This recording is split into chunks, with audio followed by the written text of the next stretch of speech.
Inelegibilidade, as coisas, o TCU pode ampliar o tempo da inelegibilidade. Nós já falamos aqui que a inelegibilidade que foi votada no TSE, ela vai até o dia 2 de outubro de 2030. A eleição em 2030 será no dia 6 de outubro.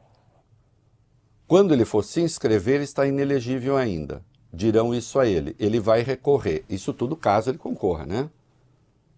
Ele poderia recorrer e acabaria disputando a eleição em 2030. Se depender do TCU, não. Vai lá. Uma representação do Ministério Público junto ao Tribunal de Contas da União pode fazer com que o ex-presidente Bolsonaro fique ainda mais tempo afastado das urnas. No pedido dirigido à Corte, uma consequência do julgamento do TSE da semana passada, o subprocurador-geral Lucas Rocha Furtado pede que seja apurado o dano ao erário, ou seja, aos cofres públicos, decorrente do abuso de poder político e do uso indevido dos meios de comunicação, especialmente por meio de canal público por parte do ex-presidente Jair Bolsonaro, no contexto da decisão tomada pelo Tribunal Superior Eleitoral quanto a essa inelegibilidade. Tem mais uma coisa envolvendo TCU. Vamos lá, Larissa. Caso haja uma decisão do Tribunal de Contas da União nesse sentido, os 8 anos valem a partir da data do trânsito em julgado, quando não há mais recursos disponíveis, o que levaria à inelegibilidade para além de 2031. Segundo a representação, é possível verificar que se está diante do uso da máquina pública com desvio de finalidade, tanto pelo fato de ter havido a difusão de informações inverídicas, quanto ao sistema eleitoral brasileiro, e também pelo fato de o então presidente ter buscado se beneficiar pessoalmente do alcance que teria a transmissão por meio dos canais oficiais.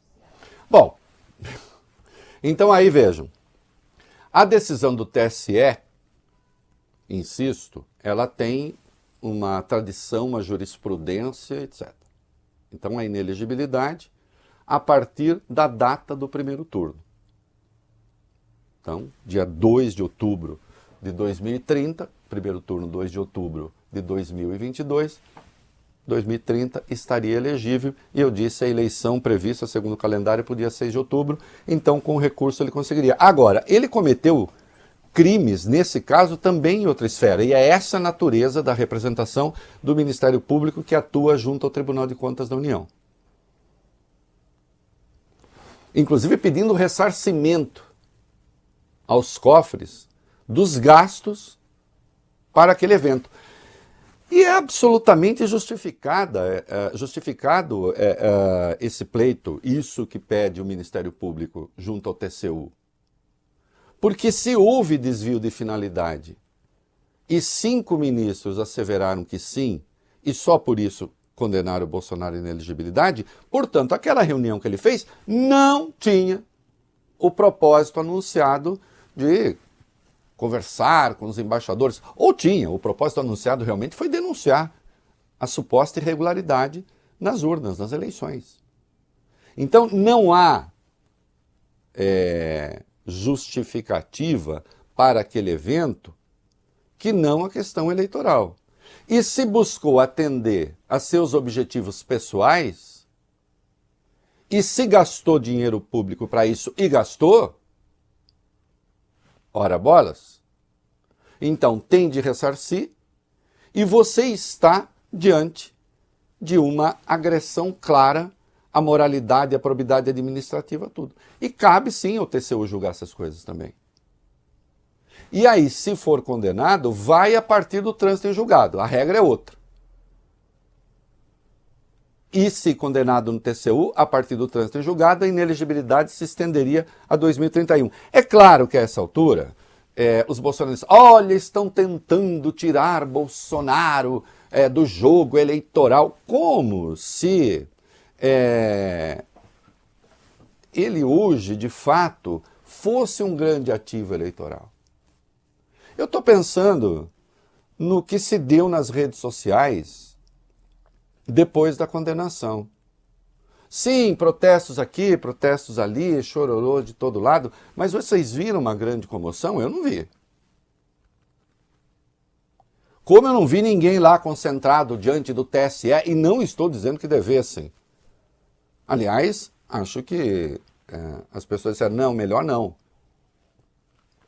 Melhor deixar que a justiça decida livremente. Manifestação pública? Pode ter. Cadê? Bolsonaro foi para o Rio Grande do Sul. As massas e tal. Os gaúchos falaram, não, a gente tem mais o que fazer. Tem lá, uns 300 gatos pingados lá.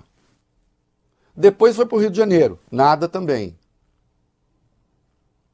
A pergunta é, o que Bolsonaro tem a oferecer ao Brasil?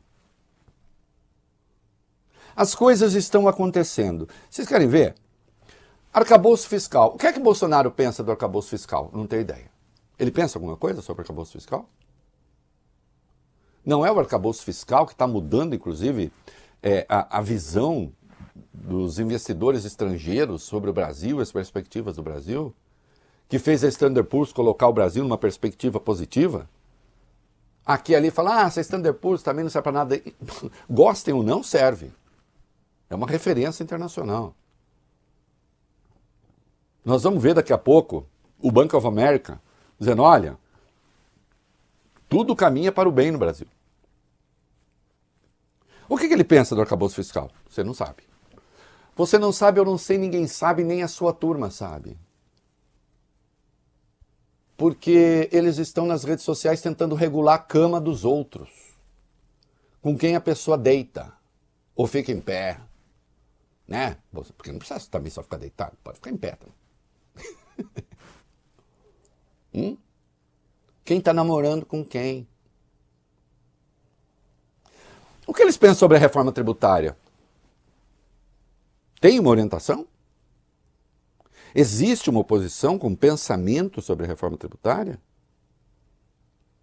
Que, aliás, está dividindo. Nós temos o Tarcísio, nós vamos ver daqui a pouco, fazendo reivindicações e tal.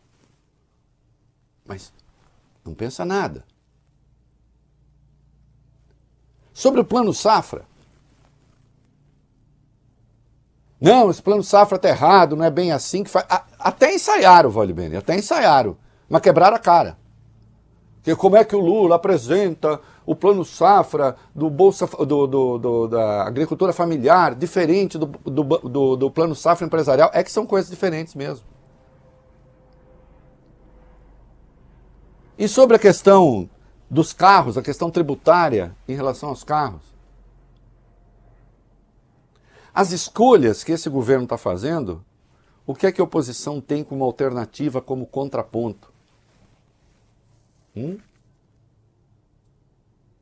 Quando o Rogério Marinho, líder da oposição no Senado, foi se manifestar sobre a inelegibilidade do Bolsonaro, do que ele falou. Rogério Marinho, que é um quadro da direita, mais técnico um pouco, informado, de uma família de políticos, falando do avô dele, foi falar de aborto, foi falar de...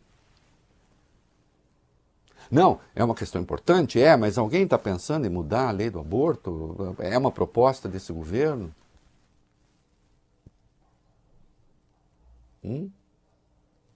Então, não sobrou nada, não sabem nada.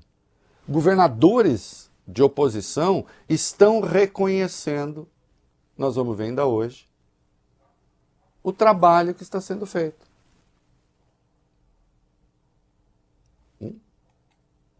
Então essa ideia de que querem tornar Bolsonaro inelegível a todo custo, como se tivesse assim uma força terrível, como se esse governo tivesse todo desestruturado e caminhando para a confusão. Não, mas está acontecendo o contrário. E hoje Bolsonaro está lutando, exemplo da entrevista que deu, para impedir o surgimento de lideranças conservadoras, de direita.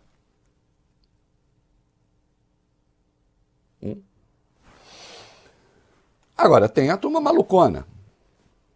Tem a turma malucona. Vamos votar uma anistia para ele. Vai? Será que vai? Será que vai dar certo? Vai lá. 65 deputados federais assinaram esse projeto de anistia protocolado por Sanderson, do PL do Rio Grande do Sul, que busca, então, suspender a inelegibilidade do ex-presidente Jair Bolsonaro. Entre eles estão 5 parlamentares do União Brasil, 4 do MDB e 2 do PSD, de dado 3 partidos que têm ministérios no governo Lula. Na lista estão também 5 deputados do PP, entre eles Pedro Lupion, do Paraná, o presidente da Frente Parlamentar da Agropecuária, e o vice da Frente, Evair de Mello, também do PP, só que do Espírito Santo. Olha aqui, tem 11 cara aí de partidos do governo, mas 11 de partidos de governo que são bolsonaristas, né? Por exemplo, tem 5 do União Brasil que assinam aquele troço. Um deles é a Rosângela Moro. Alguém esperava que a Rosângela Moro fizesse coisa diferente? Tem 4 do MDB, todos bolsonaristas. Um deles é o Osmar Terra. Não é? Tem 2 do PSD, um deles é um sujeito que fica gritando, vociferando contra o... Então não tem a menor importância. O que eu contei aí sim é que dos 99 do PL tem só 45 lá. Esse número me parece importante, Larissa. Dos 99 do PL tem só 45. Sim. Aliás, o Dudu Bananinha, que eu já disse que eu acho que esse nome é em relação ao pensamento, esse diminutivo, né? Não assina, porque também ficaria feio, né? Porque assinar pedindo anistia para o meu pai. Porque eles botaram uma malandragem no texto, que não está aqui, né? Para a qual eu chamo atenção no meu blog hoje. Não sei se vocês me entenderam. Esse projeto de anistia todo mundo que foi punido pela Justiça Eleitoral a partir de 2016. Na verdade, o objetivo é Bolsonaro. Não é outra coisa. E a proposta é inconstitucional. Agora, eu vejo o Pedro Lupion aí, né, Pedro Lupion, da bancada ruralista, o presidente da Frente Parlamentar da bancada ruralista, que foi, você não gostou? Você acha que o governo foi muito modesto no Plano Safra? Você gostava mais do Plano Safra do Bolsonaro, Pedro Lupion? A turma que você representa endossa essa sua patetada? Ô Pedro Lupion, você acha mesmo, liderando a Frente Parlamentar da Agropecuária, que o Congresso é corte revisora do Supremo? Essa proposta é inconstitucional. O Congresso não é corte revisora do Supremo. Veja bem, Larissa, veja bem, Vólio Bene, se houver uma mudança de lei, olha aqui, se houver uma mudança de lei sobre inelegibilidade e você tiver um monte de gente tornada inelegível, muda a lei, o Congresso pode votar anistia, afinal mudou o quadro legal e tal. Agora, votar uma anistia para dizer decisão tomada pelo tribunal não vale? Vocês acham mesmo que isso passaria pelo Supremo? Vocês se lembram o que aconteceu com a graça concedida a Daniel Silveira? Sim, é prerrogativa do presidente conceder graça. Artigo 84. Agora, não é prerrogativa do presidente transformar o executivo numa corte revisora do judiciário. Votou a graça, o Supremo foi lá e falou, é inconstitucional. Só 2 divergiram, Nunes Marques e André Mendonça. Então, não vai acontecer.